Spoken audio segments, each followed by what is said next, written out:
Simon Woodruff, being the returning officer for the Ealing North constituency, do hereby give notice that the number of votes recorded for each candidate is as follows. Isabel Lucy Grant, the Conservative Party candidate, 14,942. Mina Hantz, the Green Party, 743. Peter John McIlvenna, UK Independence Party UKIP, 921. Stephen Pelham Pound, commonly known as Steve Pound, Labour Party, 34,000... What?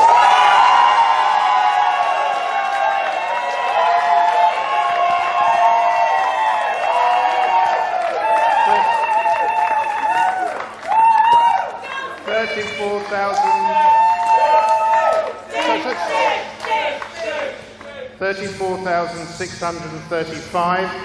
Humaira Sanders, Liberal Democrat, 1,275.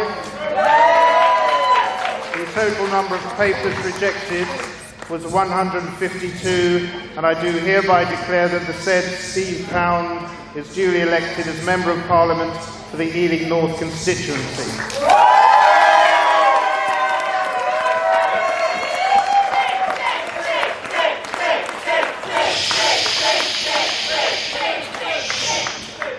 Comrades, a little decorum.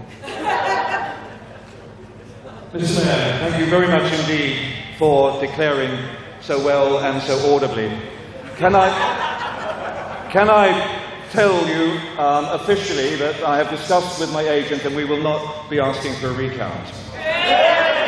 However, I would like to thank the returning officer and to thank all the counting agents, but particularly to thank the members of the Metropolitan Police Service and the security officers who were present at every polling station throughout Ealing North today.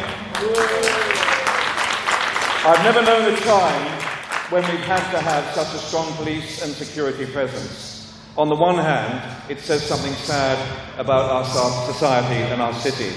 On the other hand, it says something very good about our borough. The fact that this entire election has taken place properly, correctly, and with absolutely no problems. So I thank all of you. And I thank everybody involved in the local authority for all the work they've done to actually operate this very, very difficult election today. I'd also like to thank all of the candidates who stood in Ealing North. This was a fair and decent and honest fight. I respect every one of you, and I thank you for it being that fair, decent and honest fight. Thank you all very much indeed. But, my friends, this is an unnecessary election. It was an election that the country didn't need. It was an election that the country didn't want. Frankly, it's an election that the country can't afford. And I think that the Prime Minister, or the present Prime Minister as of today, has shown once and for all that you cannot take the British electorate for granted. You cannot put party above country. And that's what happened, and that has blown up in her face. As one of my colleagues said tonight, the beginning of June could well be the end of May. But I have to say, Mr. Mayor, we could be back here within a year. It's entirely possible. All I can say is that whether we're back here within a week, a month, a year, or 5 years, all I can say is my party, the Labour Party, will be absolutely determined to continue to fight for the best possible deal for the United Kingdom in Brexit. We will not take our eyes off the ball. We will not be distracted. We will continue to try to serve all the people of this country, and I will seek to serve everyone in Ealing North. I'd like to thank those people who did so much work, but it would take an incredibly long time. I'd particularly like to thank John Cox, who's done so much work for us, Peter Mason, Abdiwali Douali, but above all, the person with the worst job in British politics. My agent, Miriam Rice,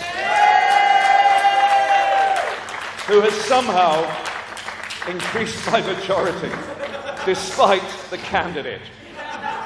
So, my friends, it's been a long day. A great many people have put in a great deal of work, and I thank all of you for all that you've done. Paul, I thank you, and I hope that you'll pass on my thanks to all the staff who've done so well.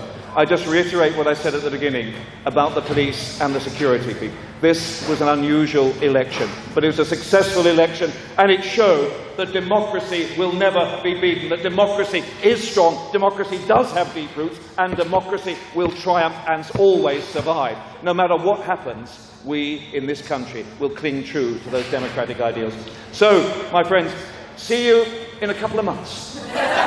Thank you all very much indeed.